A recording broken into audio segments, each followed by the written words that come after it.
start with an open mind. To get better at reading people correctly, you need to practice, and practice some more of having an open mind. You don't want past experiences or emotions influencing your opinion. 2. Notice their appearance.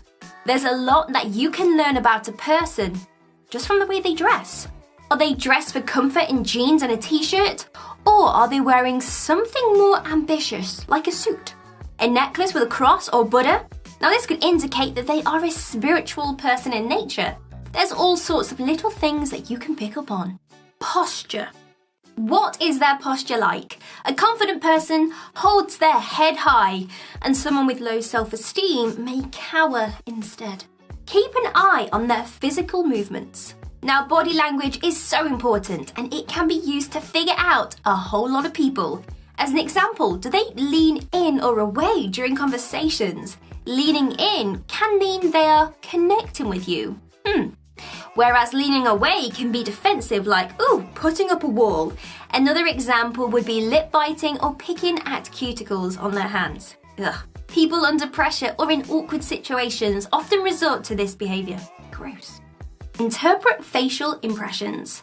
People's emotions can often be seen all over their face. Notice how when people laugh or smile, they show their crow's feet, but when they're sad or worried, they form frown lines. Don't avoid small talk.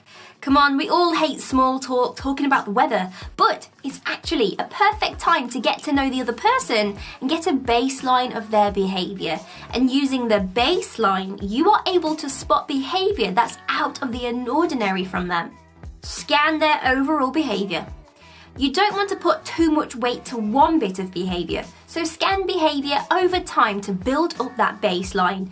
You may end up initially thinking that someone looking down at the ground like this during a conversation is anxious or nervous. However, you may find that once you know this person's behavioural traits a lot more, that they often avoid eye contact, so you can't draw a conclusion from it. Now, I'm not telling you to sit secretly in a cafe and watch them over a paper and try to jot down every single movement they make. I'm just saying, take it into consideration a lot of their behaviour. So over a couple of days. Use direct questions. Direct questions ensure you get straight answers. You want to be avoiding vague questions whenever you can to try and cut down to their initial behaviour. What tone and language is used? The tone and way in which someone talks can instantly tell you what mood they are in, with a loud and snappy, or soft and soothing. When combined with noticing what types of words are used, this can be a useful tool. 10. What does your gut say?